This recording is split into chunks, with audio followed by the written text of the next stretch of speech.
the third day a wedding took place in Cana of Galilee, and the mother of Jesus was there.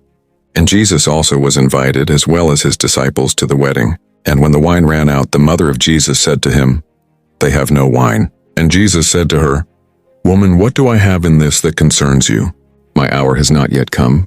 His mother said to the servants, "Whatever he says to you, do."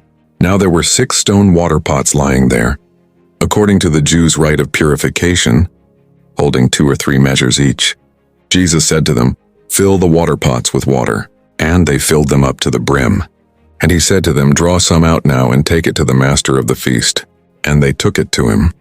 And when the master of the feast tasted the water, which had become wine, and did not know where it came from, though the servants who had drawn the water knew, the master of the feast called the bridegroom, and said to him, "Every man sets out the good wine first, and when they have drunk freely, then that which is worse. You have kept the good wine until now." This beginning of signs Jesus performed in Cana of Galilee and manifested his glory, and his disciples believed into him. After this he went down to Capernaum, he and his mother and his brothers and his disciples.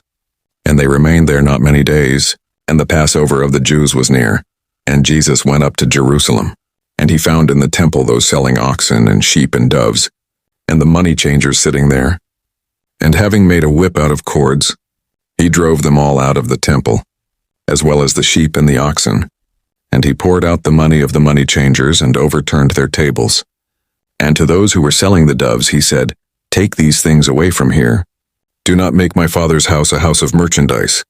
His disciples remembered that it was written, "The zeal of your house shall devour me." The Jews then answered and said to him, "What sign do you show us, seeing that you do these things?" Jesus answered and said to them, "Destroy this temple, and in 3 days I will raise it up." Then the Jews said, "This temple was built in 46 years, and you will raise it up in 3 days?" But he spoke of the temple of his body.